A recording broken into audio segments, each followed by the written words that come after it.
आपके बारे में दिलचस्प चीज़ ये है कि आप सिर्फ राजनीति के मैदान के खिलाड़ी हैं, बल्कि आप वॉलीबॉल के नेशनल प्लेयर भी रहे। तो थोड़ा सा उसके बारे में बताएं। राजनीति से मेरा या मेरे परिवार का मुझसे पहले कोई दूर दूर तक वास्ता नहीं था। मैं मेरठ में नौकरी कर रहा था, उसी समय मेरी माँ को फालिस का अटैक हुआ। मैंने अपने अधिकारी से रिक्वेस्ट की, उनसे पूछा कि भाई क्या रास्ता है। बोले रिज़ाइन कर दो और जाओ। मैंने रिज़ाइन कर दिया।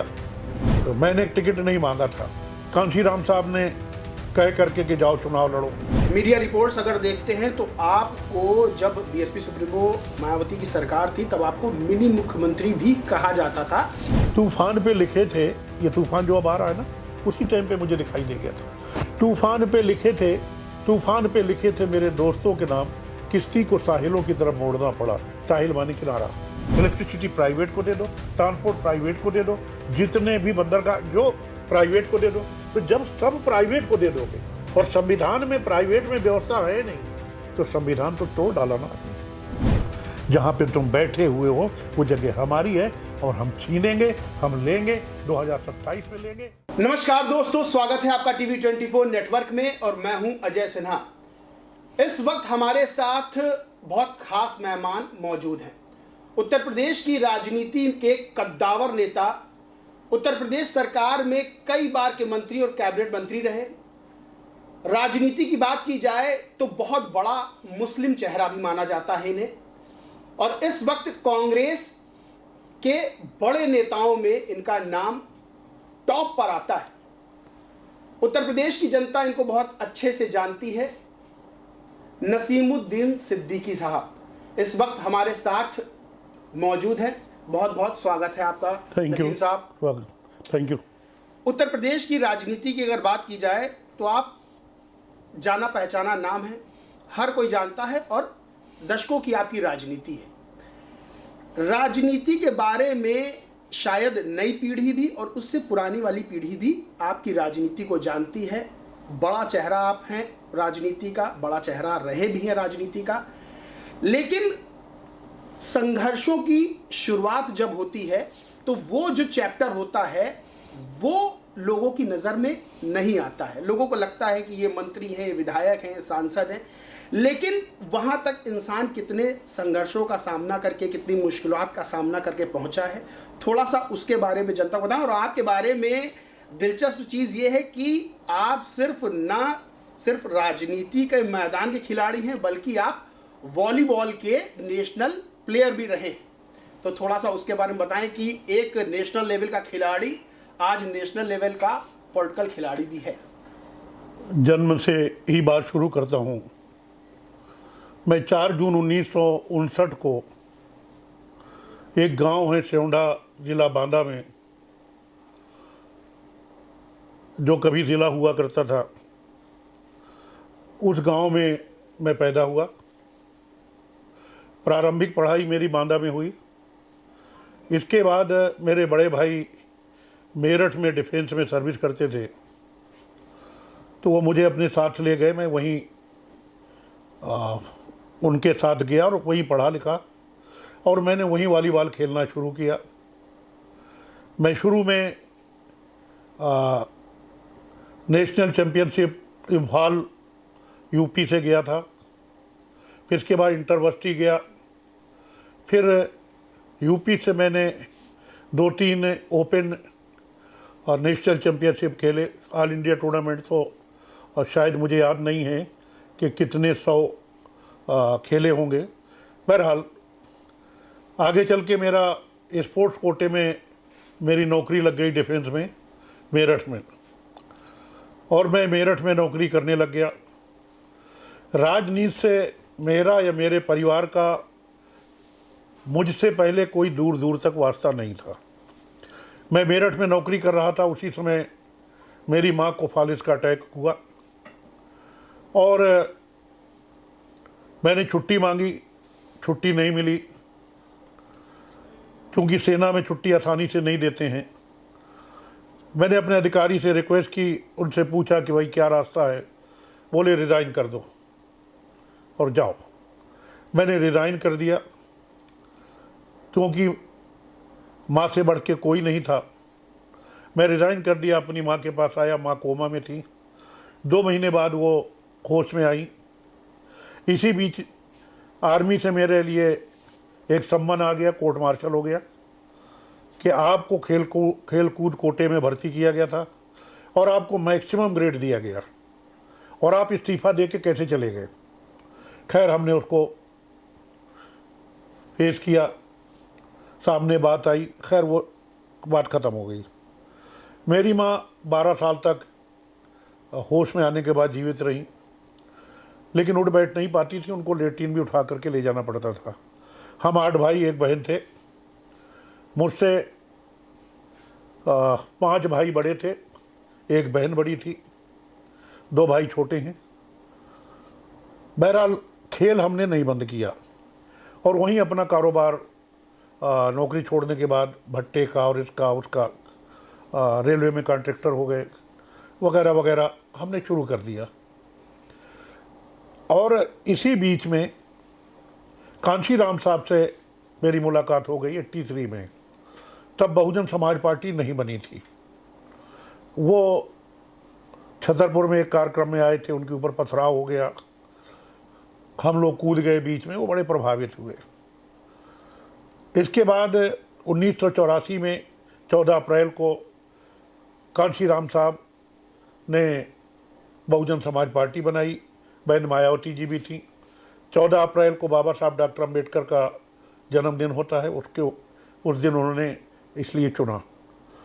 इसके बाद 1991 में असेंबली और पार्लियामेंट का चुनाव होना था। मुझसे मैंने टिकट नहीं मांगा था। कांशी राम साहब ने कह करके कि जाओ चुनाव लड़ो। हम साहब कहते थे उनको। हमने कहा साहब, बांदा में कोई मुस्लिम आज तक जीता नहीं है और बांदा छोड़िए आसपास के ज़िलों में भी मुस्लिम वोट कम है। बोले जाओ जीतो, खेलो, जा कर के लड़ो, जीत जाओगे। मैं हारने के लिए लड़ गया। मेरे सामने, और लाइफ में पहली बार लड़ रहा हूँ, 91 में जब कल्याण सिंह जी मुख्यमंत्री बने थे।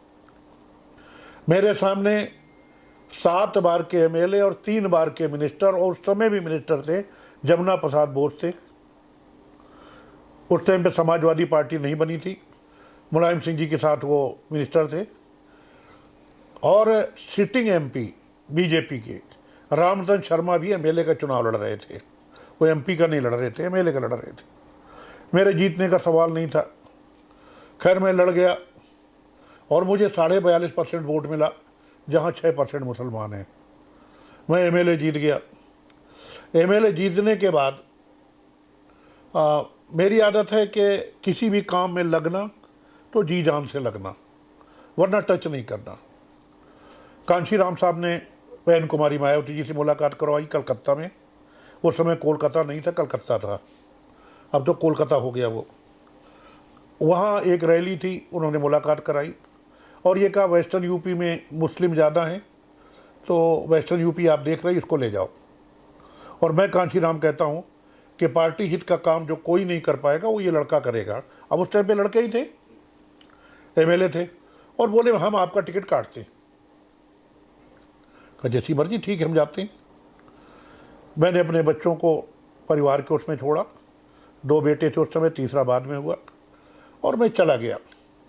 जाने के बाद 6 महीने में नहीं आया, रात दिन एक कर दिया। उस समय उत्तराखंड नहीं बना था, तो उत्तराखंड भी देखना था, और वेस्टर्न यूपी के उस समय 4 कमिश्नरियाँ थीं, अब तो 6 हो गई। तो सहारनपुर कमिश्नरी नहीं थी, अलीगढ़ कमिश्नरी नहीं थी, तो मेरठ में सहारनपुर आता था, अलीगढ़ आगरा में आता था। तो मेरठ कमिश्नरी, मुरादाबाद कमिश्नरी, बरेली कमिश्नरी, आगरा कमिश्नरी और पौड़ी गढ़वाल, यहाँ जाके देखना था। मैं रात दिन लगा रहा। इसके बाद 1995 में जब सरकार बनी तो मुझे मंडी परिषद का चेयरमैन बनाया गया और कैबिनेट मिनिस्टर का दर्जा दे दिया। सरकार चली गई। फिर 1997 में 6 महीने की सरकार बनी। तो जो पहली सरकार जो 6 महीने के लिए बहन मायावती जी की बनी, उसमें भी मैं मिनिस्टर था। और इसके बाद 6 महीने बाद जो दूसरी सरकार श्री कल्याण सिंह की बनी, उसमें भी मिनिस्टर था। इसके बाद 2002 में सरकार बीजेपी से मिलकर बनी, उसमें भी मैं मिनिस्टर था। और इसके बाद फिर 2007 में एब्सोल्यूट मेजॉरिटी की जब बहुजन समाज पार्टी की सरकार बनी, मैं उसमें भी मिनिस्टर था। इसके बाद 2012 में जब सरकार गई, 2012 से लेकर 2017 तक मैं विधान परिषद का लीडर अपोजिशन रहा। मैं एमएलए और एमएलसी मिलाकर 29 साल मैं सदन में रहा।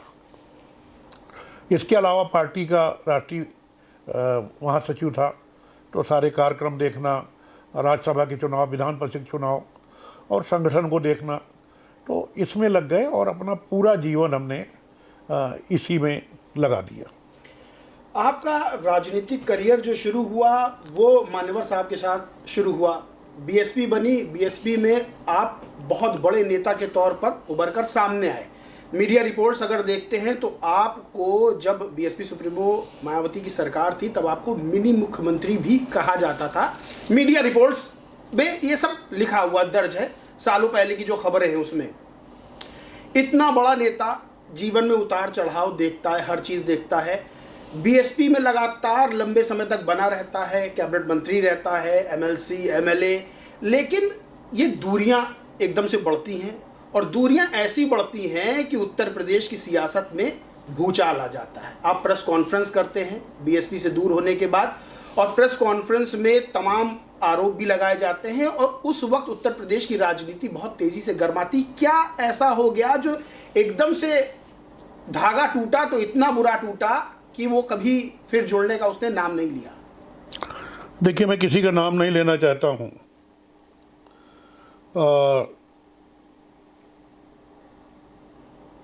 कुछ लोग ऐसे हमारी पार्टी में आ गए कि जिन्होंने बहन जी को मिसगाइड कर दिया, और उन्होंने मुझे ही नहीं बल्कि मेरे पहले मेरे बाद और भी ऐसे लोग थे जो पार्टी को आगे बढ़ाने में लगे थे, उन सबको या तो निकाल दिया या तो वो छोड़ के चले गए। आपने कहा आरोप प्रत्यारोप, मैंने प्रेस कॉन्फ्रेंस किया, बहुत से लोग कहते हैं कि ऑडियो टेप जारी किया।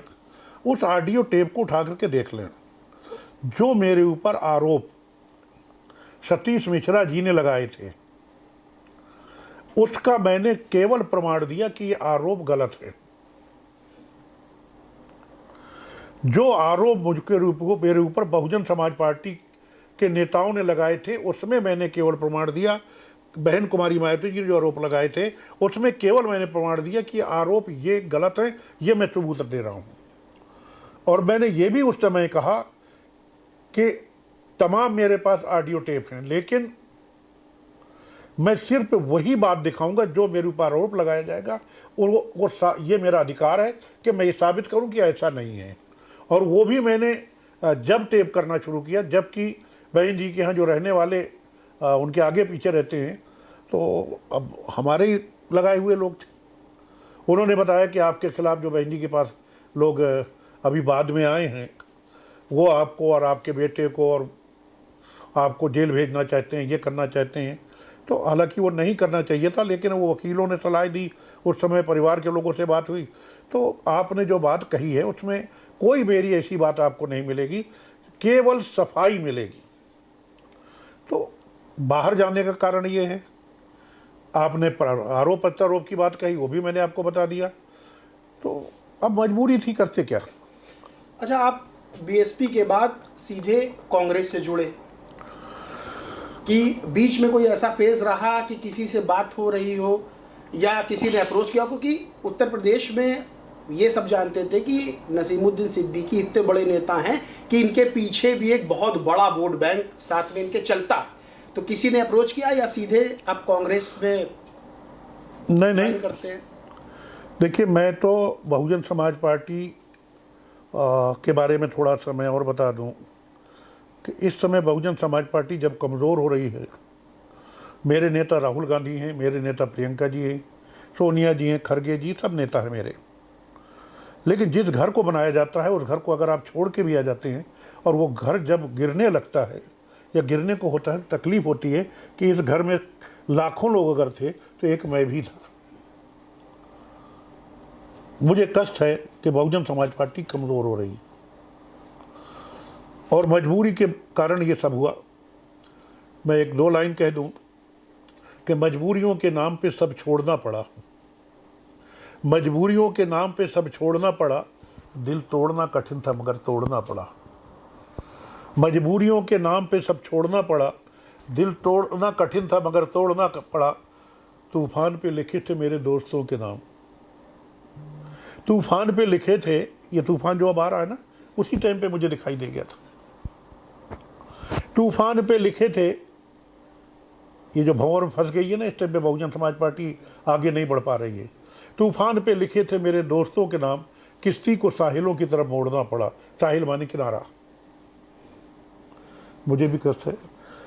अब कांग्रेस में जाने से पहले मेरी जनाब अखिलेश यादव जी से 4 बार बात हुई और ये था कि ज्वाइन करना है, लेकिन अखिलेश यादव जी की तरफ से कोई कमी नहीं थी, ज्वाइन करना था। बात हो गई, डेट नहीं तय हुई। इसी बीच में राहुल गांधी जी से मेरी मुलाकात हो गई। राहुल गांधी जी से मैं बड़ा प्रभावित हुआ और मैं ऐसे नहीं ज्वाइन किया, मैंने अखिलेश यादव जी से जा करके समय लेकर के उनसे क्षमा मांगा। मैं क्षमा चाहता हूँ, मेरे आपके संबंध जो हैं वो रहेंगे। वो कह लगे नहीं ऐसा ना करो, ये ना करो। हमने कहा अध्यक्ष जी प्लीज़, कहने नहीं अगर आपका दिल दुख रहा है। मैंने कहा देखिए मैं प्रॉमिस कर आया हूँ, अगर आप कहें तो मैं प्रॉमिस तोड़ दूँ। आपसे राहुल जी से अच्छे संबंध हैं। अगर आप कहें 2017 में आप चुनाव लड़े, 2018 की बात है, अगर आप कहें तो मैं प्रॉमिस तोड़ दूँ, अच्छा नहीं होगा। तब प्रियंका जी राजनीति में नहीं आई थी। कहने लगे चलिए। मैंने कहा आप बुरा ना माने तो। कहा नहीं बुरा मानने की क्या बात है, लोग आते जाते हैं, उसमें होता है। हमने कहा हमारे वही संबंध आपके रहेंगे। तो मैं उनका, अखिलेश यादव जी का सम्मान करता हूँ। तो इस तरीके से मैं कांग्रेस में मैंने ज्वाइन किया।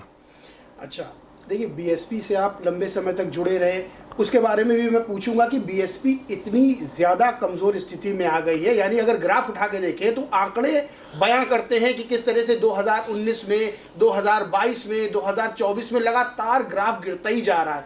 दिल्ली में भी इलेक्शन हुए, वहाँ भी उनकी मजबूत स्थिति एक समय रही थी, विधायक भी हुआ करते थे। मैं ही इंचार्ज था जब विधायक जीते।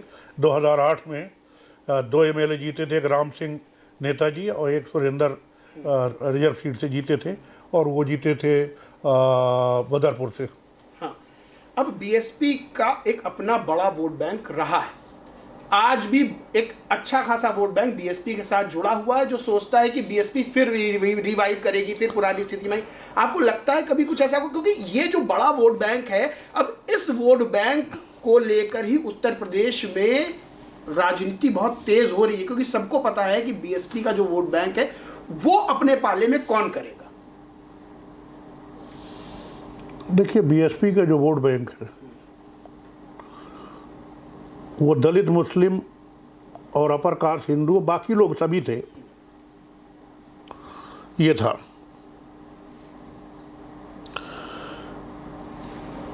तो दलित भी कब तक रहेगा साथ में? मैंने पहले कहा कि बीएसपी टूट रही है, बीएसपी कमज़ोर हो रही है, मुझे दिक्कत हो रही है। लेकिन हमें कुछ ऐसा करना भी तो चाहिए कि जिससे वो आगे बढ़े। मुझे अधिकार नहीं है बहन जी को सलाह देने का, मुझे अधिकार नहीं है कि आप अपनी पार्टी को इस तरीके से करो, ये करो। जब हम पार्टी में थे तब भी वो किसी की सलाह थोड़ी लेती थी, अपने मन से हिसाब से करती थी। तो मुझे अधिकार नहीं है, लेकिन मुझे कष्ट है। मुझे नहीं दिखाई दे रहा है, मैं उनको सुझाव नहीं दे सकता हूँ। लेकिन जब तक वो पुराना वोट बैंक नहीं इकट्ठा होता है, तब तक कांग्रेस हो, सपा हो, बहुजन समाज पार्टी या कोई पार्टी हो, और मेरे हिसाब से, मेरा तजुर्बा है कि वो आगे बढ़ नहीं पाएगी। अच्छा, अब हम अगर 2024 के लोकसभा चुनाव की बात करें, ये चुनाव एक ऐसा साबित हुआ जिसने ये बता दिया कि बीजेपी जैसी बड़ी पार्टी को भी हराया जा सकता है, ढकेला जा सकता है। 2024 के चुनाव देखते हैं तो समाजवादी पार्टी और कांग्रेस मिलकर चुनाव लड़ती है, उसका रिजल्ट सबके सामने आता है। 43 सीटें इंडिया अलायंस जीतता है, 37 सपा के खाते में जाती है, 6 सीटें कांग्रेस खाते में। आपको क्या लगता है कि ये 2024 का एक ऐसा चुनाव है जिसने एक रेखा खींच दी है कि अब 24 के चुनाव के बाद हम बीजेपी को किसी भी चुनाव में हराने की जो ताकत है वो हम दिखा सकते हैं? देखिए, डायलॉग नहीं बोलूँगा। ये बात जो आप कह रहे हैं 2024 के इलेक्शन से पहले ही मैंने कह दिया था। ये मैं कोई अंतर्यामी नहीं हूँ या मैं जोशी नहीं हूँ, एक अपना एक्सपीरियंस होता है। अगर आप 2024 को, क्योंकि जो काउंटिंग होती है वो विधानसभा वार होती है, एमएलए का इलेक्शन हो या एमपी का इलेक्शन हो, तो 2024 के इलेक्शन में अलायंस जो है वो 232 सीटें जीता है। सरकार बनाने के लिए कितना चाहिए? 202 चाहिए। और 2024 में पार्टियां तो चुनाव लड़ रही थीं, लेकिन भाजपा ने जो कर दिया, जाति के नाम पे, धर्म के नाम पे, दलितों के लिए, मुस्लिमों के लिए, बैकवर्ड के लिए निजीकरण करके रिजर्वेशन खत्म कर दिया, संविधान में अमेंडमेंट लाए बगैर संविधान की धज्जियां उड़ा दी। इन सबको देखते हुए पब्लिक धीरे धीरे जानती है। अब आप देखें कि ये जो निजीकरण हो रहा है, पहले उन्होंने संविधान बदलना चाहा। इनके एक बड़े नेता हैं फैज़ाबाद के, उन्होंने बोला, दूसरों ने बोला, डिबेट में भी कहा गया कि हम संविधान बदल देंगे, लेकिन नहीं बदल पाए। उसके लिए 2/3 मेजॉरिटी चाहिए, वो इनके पास न थी, ना है, ना होगी। जब संविधान नहीं बदल पाए तो एक तरफ इन्होंने मुसलमानों के ऊपर कुठाधार घात किया, तो वो अलग है। गाय के नाम पे, मॉब लिंचिंग के नाम पे, जुलूस के नाम पे, इसके नाम पे, उसके नाम पे, वक्त के नाम पे, यानी अपने समझ में क्रश कर दिया। दूसरी तरफ शेड्यूल कास्ट, शेड्यूल ट्राइब और बैकवर्ड को एक साजिश के तहत मारा। क्या?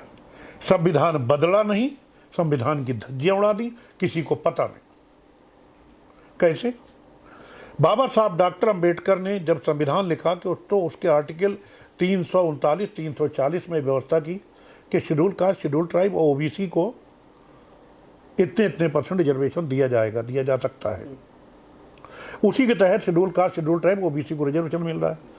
कहाँ दिया जा सकता है? सरकारी नौकरियों में, सरकारी संस्थाओं में। उस समय प्राइवेट थी ही नहीं, तो उसमें सरकारी नौकरियों का नाम दे रखा है। अब साहब रिजर्वेशन सरकारी नौकरियों में है, जब वो सारी नौकरियां, वो सरकार, वो सारे विभाग अगर प्राइवेट को दे दिया जाएगा तो फिर रिजर्वेशन तो प्राइवेट में नहीं है ना।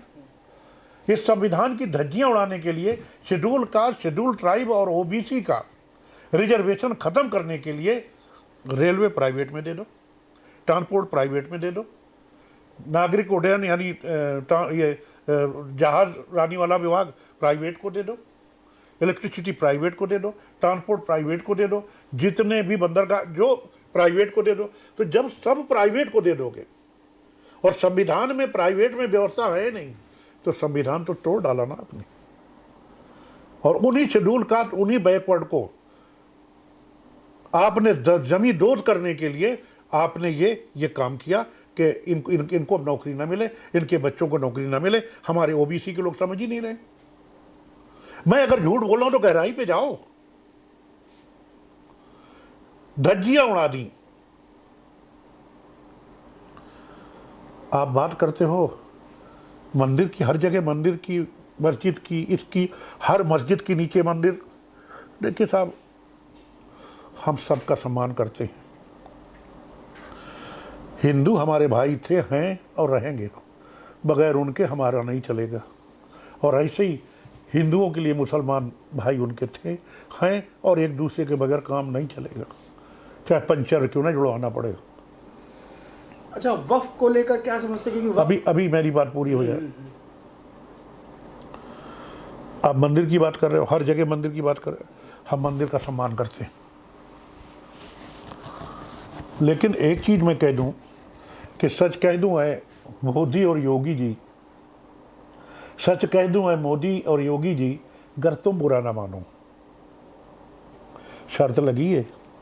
सच कह दूं मोदी जी और योगी जी, अगर तुम बुरा ना मानो, तुम्हारे सनम कदों के बुत हो गए पुराने। सच कह दूं मोदी जी, अगर तू बुरा ना माने, तेरे सनम कदों के बुत हो गए पुराने। पत्थर की मूर्ति में तू समझा देवता है,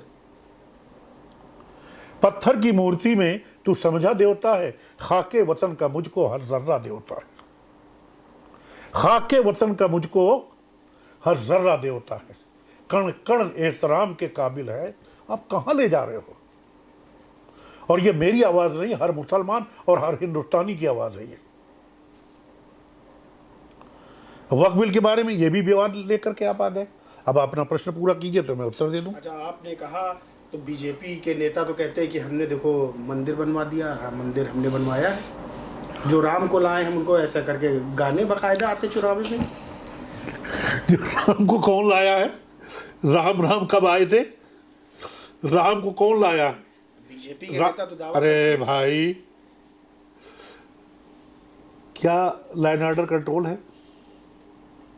बीजेपी के नेता और खुद मुख्यमंत्री कहते हैं कि महिलाएं रात के 2 बजे भी जेवर पहन के, और अमित शाह का भी बयान है, कहते हैं रात के 2 बजे जेवर पहन के जाएंगी और कहीं भी घूमती है, कोई उसी मंदिर में, मंदिर को बुरा हम नहीं कह सकते, मस्जिद बुरी नहीं है, वहां के जो लोग हैं वो बुरे हो सकते हैं। मंदिर मस्जिद का विरोध हम नहीं कर सकते, ना हम कर रहे हैं। उसी मंदिर में एक शेड्यूल कास्ट लड़की की, औरत की इज्जत लूटी गई। रामपुर में एक मूक बधिर शेड्यूल कास्ट थी, उसकी इज्जत अभी अभी लूटी गई, 1 हफ्ता हुआ। हाथरस में एक शेड्यूल कास्ट की नाबालिग बेटी की इज्जत लूटी गई। महोबा में एक मिसाल दे रहा हूँ, हर जिले में। महोबा में घोड़ी में चढ़ करके शादी में जा रहा था एक दूल्हा, उसको मार पीट करके औरतों को, लड़कियों को, सबकी इज्जत तबाह कर दी आपने। मैं तो सीधा सा ये कहूँ कि दुनिया में कहीं ऐसी तमसील नहीं मिलती। तमसील माने मिसाल। दुनिया में कहीं ऐसी तमसील नहीं मिलती, कातिल ही मुहाफिज है, कातिल ही सिपाही है। दुनिया में कहीं ऐसी तमसील नहीं मिलती, कातिल ही मुहाफिज है, कातिल ही सब सिपाही है। महसूस ये होता है ये दौरे तबाही है, महसूस ये होता है ये दौरे तबाही है। शीशे की अदालत है, पत्थर की गवाही है, कोई सुनने वाला नहीं। बुलडोजर चल जाएगा, अगर बोले बुलडोजर चल गया।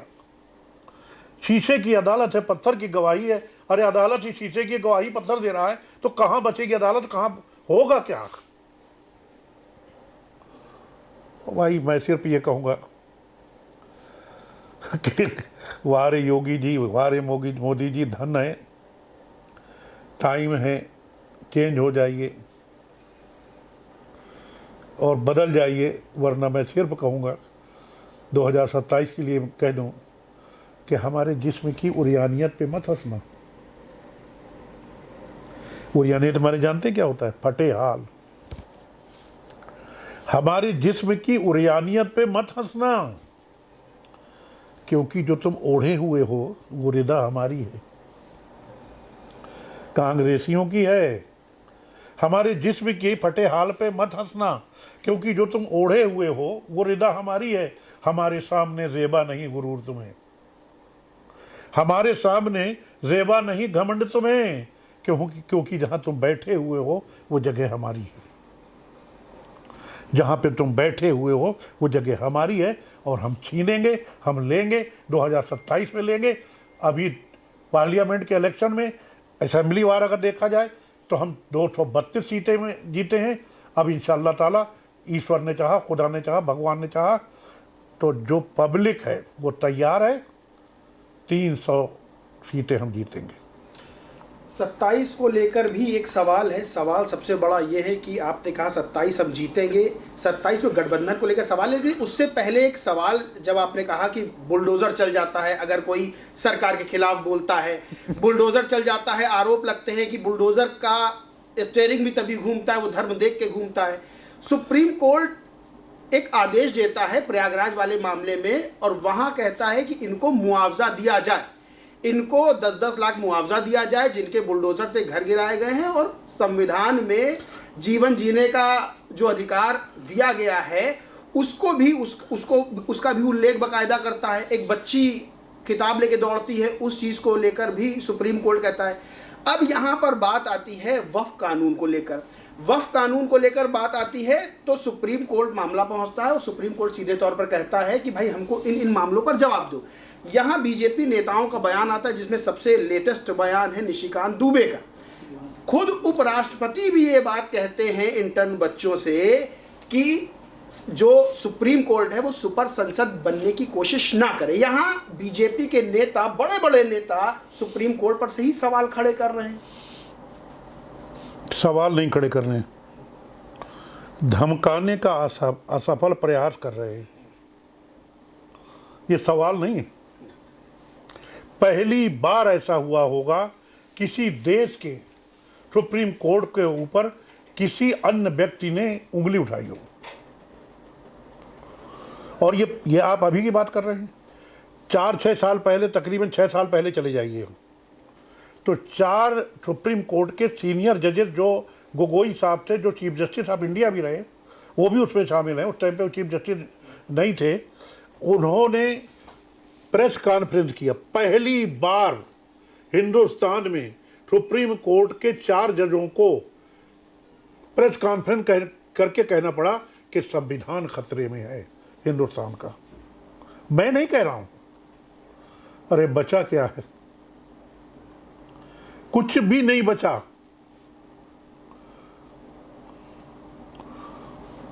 अब धमकाया जाएगा तो क्या है? और उपराष्ट्रपति कमाल हो गया भाई, कोई गरिमा नहीं है, कोई चीज नहीं है, कुछ नहीं है।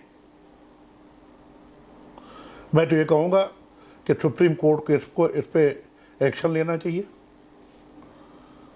चाहे वो उपराष्ट्रपति के बयान हो या चाहे जो हो। और जहाँ जहाँ सुप्रीम कोर्ट के आर्डर की अवहेलना की गई है, वहाँ कंटेम्प्ट करके उनके खिलाफ जो भी कानून में प्राविधान है उसके तहत कार्रवाई करना चाहिए। देश में वक्फ कानून का विरोध हो रहा है, लोकसभा राज्यसभा से पास हो गया, राष्ट्रपति महोदया ने हस्ताक्षर भी उस पर कर दिए, सुप्रीम कोर्ट में चैलेंज कर दिया गया, सवाल खड़ा। और बीजेपी एक तरफ कहती है मुस्लिमों के बड़े हित के लिए हम लाए हैं और ये बहुत अच्छा है। कुछ एक ग्रुप था जो इस चीज़ का फायदा ले रहा था। विपक्ष और जो मुस्लिम संगठन है तमाम तरह के, वो आरोप लगा रहे हैं कि मुस्लिमों को सिर्फ टारगेट किया जा रहा है, और ये वोटों का जिस तरह से बीजेपी ध्रुवीकरण कर रही है, ये उसकी एक वानगी भर है। इसको लेकर कैसे देखते हैं आप, और क्या लगता है कि क्या ये सुप्रीम कोर्ट से इस पर कुछ एक्शन होगा या फिर जो बीजेपी है वो सफल हो जाएगी? देखिए, सुप्रीम कोर्ट से हमें बहुत उम्मीदें हैं। सुप्रीम कोर्ट के आदेश को हमने पहले भी माना है। बीइंग कांग्रेसी, बीइंग नसीमुद्दीन सिद्दीकी, हमने पहले भी माना है और इस मामले को भी हम स्वागत करेंगे। जो भी होगा, सुप्रीम कोर्ट से हमें उम्मीद है कि सुप्रीम कोर्ट इस काले कानून को समाप्त करेगा। रह गई बात मुस्लिमों के ऊपर, तो ये मुस्लिमों के ऊपर स्टेप बाय स्टेप अभी मुस्लिम धीरे से नंबर लगा दिया शेड्यूल कास्ट, बैकवर्ड पे भी नंबर आएगा और आप भी नहीं बचेंगे। आपका मतलब, माफ़ कीजिएगा, चाहे ब्राह्मण हो, चाहे क्षत्रिय हो, चाहे कायस्थ हो, कोई सलामत नहीं। आपकी सारी एक साजिश के तहत, मुझे आज याद है कि इलाहाबाद हाई कोर्ट ही ले लीजिए, वहाँ मैक्सिमम जजेस जो है कायस्थ होते थे। आज कितने कायस्थ हैं?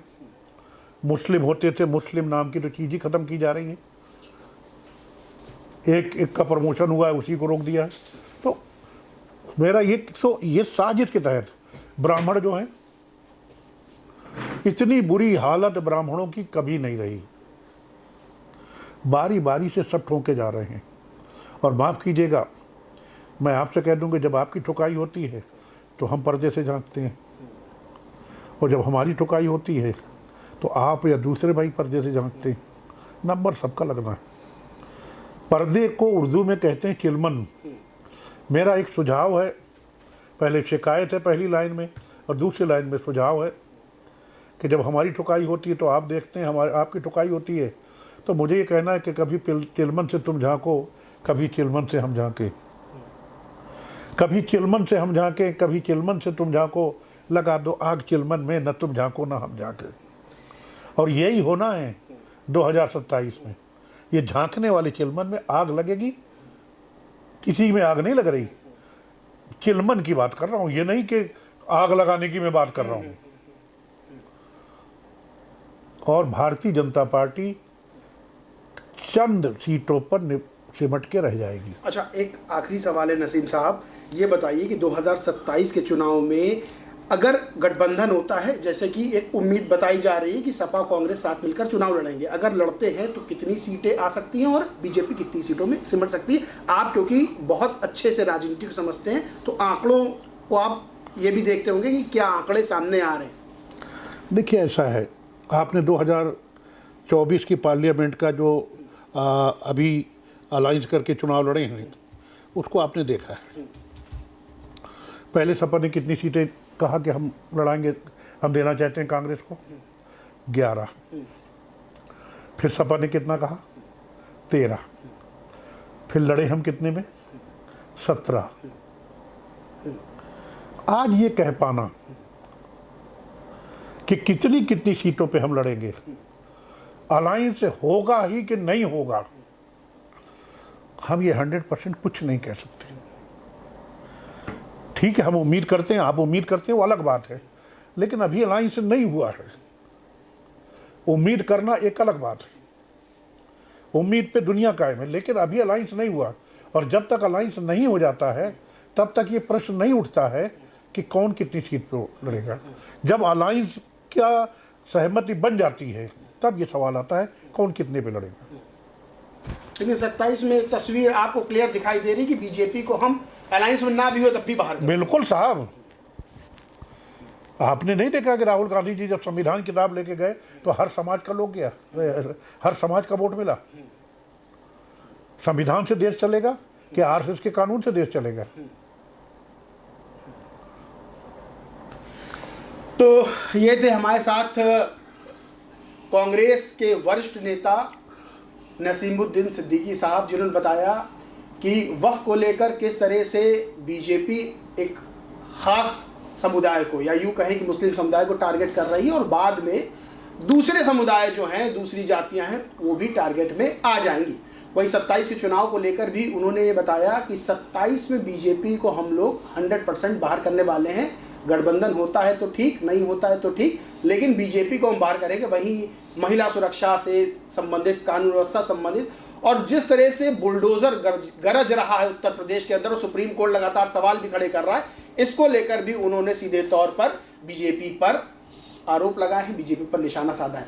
बहरहाल 27 का चुनाव में अभी लगभग 2 साल का समय है, लेकिन उत्तर प्रदेश में सियासी बिसातें बिछने लगी। हर राजनीतिक दल अपनी अपनी तैयारी कर रहा है। लोकसभा चुनाव ऐसा रहा जब समाजवादी पार्टी और कांग्रेस ने साथ मिलकर ये जरूर दिखा दिया कि हाँ, बीजेपी को हराया जा सकता है। जो एक इमेज बन गई थी कि बीजेपी को आखिर कौन हराएगा वाली जो स्थिति थी, वो उत्तर प्रदेश से उसका जवाब निकलकर सामने गया। 27 को लेकर सभी तैयारी कर रहे हैं। 27 में क्या होता है देखने वाली बात होगी, लेकिन उससे पहले देखने वाली बात ये होगी कि क्या समाजवादी पार्टी और कांग्रेस में गठबंधन होता है, और गठबंधन होता है तो फिर सीटों का भी क्या मसला रहता है वो भी देखने वाला होगा, क्योंकि कई राज्यों में इस गठबंधन को लेकर जो सीटों का सवाल खड़ा हुआ, उत्तर प्रदेश में भी सवाल खड़ा हुआ, तो कभी कभी मनमुटाव की स्थिति भी देखने को मिली है। बहरहाल दोस्तों, इस पूरे मामले पर आपका क्या मानना है, क्या सोचना है, कमेंट करके जरूर बताएं। वीडियो अच्छा लगा हो, चर्चा अच्छी लगी हो तो वीडियो को लाइक करके खूब शेयर कर दें, और चैनल को सब्सक्राइब नहीं किया तो सब्सक्राइब करके बेल आइकन भी जरूर दबा दें। धन्यवाद।